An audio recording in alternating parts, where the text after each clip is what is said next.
वीर बालक हरोहित। यह कहानी कुमाऊं के 250 वर्ष पूर्व की कहानी है। राजा समर सिंह कुमाऊं के तल्ला सल्ट गुजरकोट के राजा थे। वर्तमान समय में यह स्थान अल्मोड़ा जनपद के अंतर्गत आता है। समर सिंह के 7 पुत्र और 7 पुत्रवधू थे। इनका साम्राज्य काफी विकसित था। खेती, धन धान्य, वर्षा पानी सब समय पर होता था, परंतु इसके पुत्र अत्याचारी थे।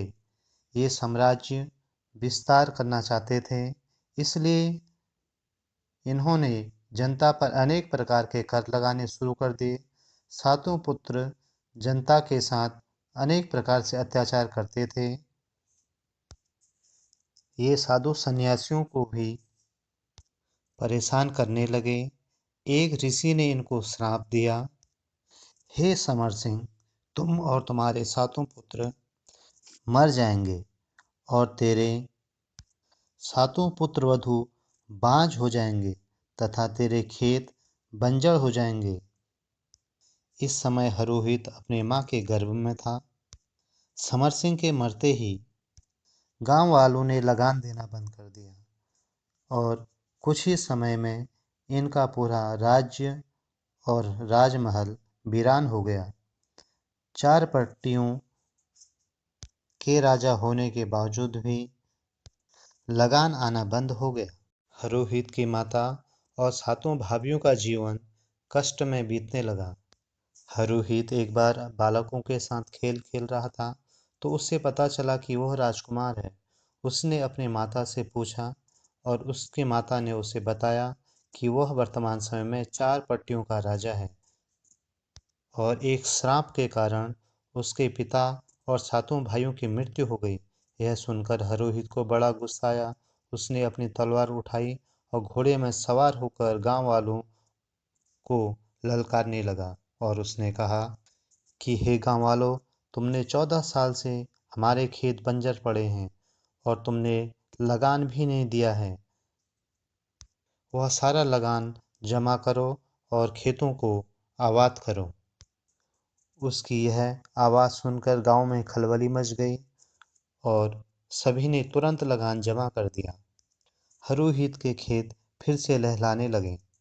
यह देखकर हरोहित बहुत खुश हुआ और उसने कहा कि अब मेरे लिए एक सुशील कन्या भी ढूंढो, जो बूढ़ी माता और सातों भाभियों की सेवा करेगी। परंतु किसी ने सातों भाभियों को भड़का दिया कि यदि हरोहित की शादी हो गई तो वह तुम्हें दासी बना के रख। इस प्रकार सातों भाभियां घर छोड़कर भाग गईं।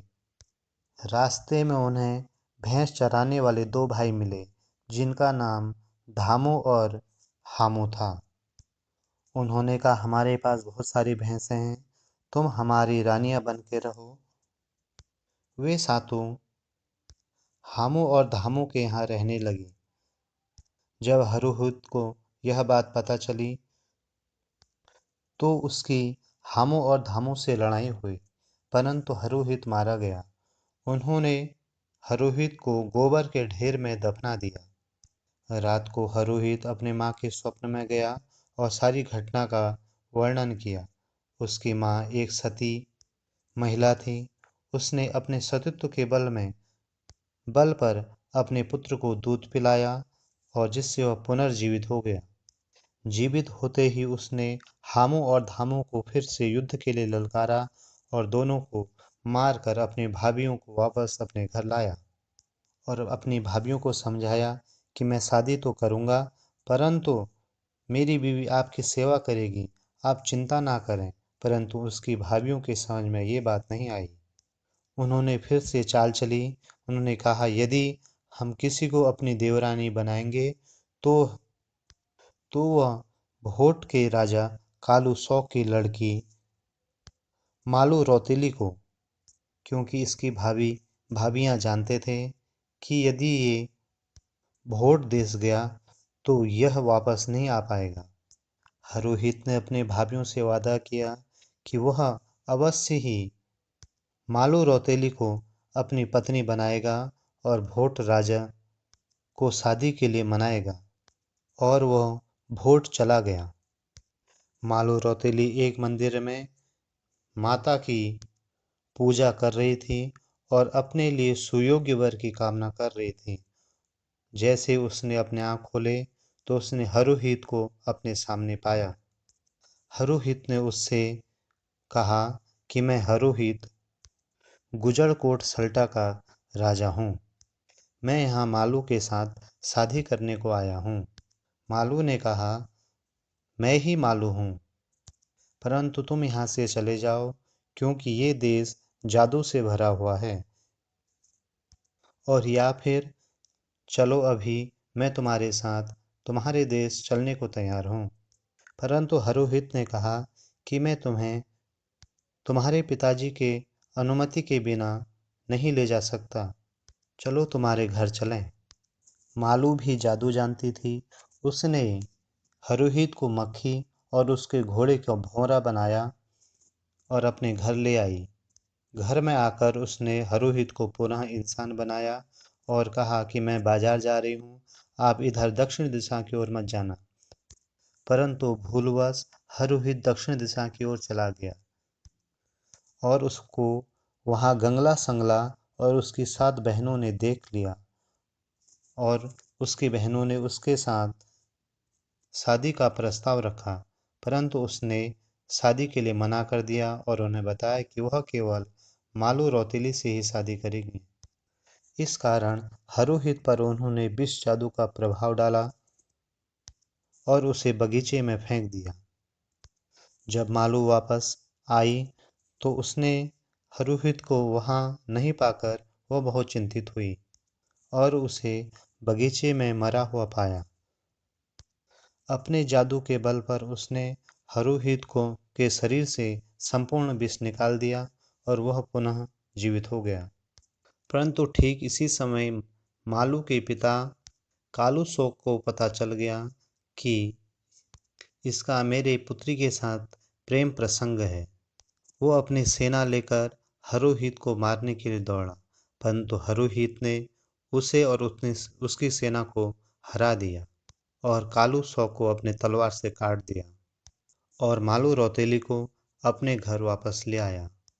मालू को अपनी बहू के रूप में पाकर उसकी माँ बहुत प्रसन्न हुई, लेकिन भाभी को ये बात बिल्कुल पसंद नहीं आई।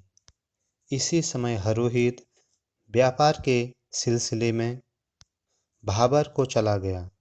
मौके का लाभ उठाकर इसकी भाभीयों ने मालू को नदी में धक्का दे दिया और जिससे नदी में ही उसकी मृत्यु हो गई। वह हरुहित के सपने में गई और उसने हरुहित को सारी बात बताई कि उसकी भाभीयों ने कैसे धोखे के साथ उसको धक्का देकर नदी में डाल दिया। हरुहित वापस आया। रामगंगा में जो हंसिया ढूंगा है वहां पर उसने शव को रखा और अपने घर गया। तलवार निकालकर उसने अपने 7 भाइयों की हत्या कर डाली और माता से कहा कि अब तू जीवित रह के क्या करेगी, तू अपनी श्वास रोक और प्रभु का ध्यान लगा। और इस प्रकार माता ने भी अपने प्राण त्याग दिए। माता का अंतिम संस्कार करके उसने घोड़े को भी अपने साथ चिता में जला दिया और अपनी पत्नी को के साथ ही चिता में भस्म हो गया। कुछ लोगों का मानना है कि वह अपनी मृत पत्नी को लेकर स्वर्ग चला गया। तभी से इसकी देवता के रूप में पूजा होती है।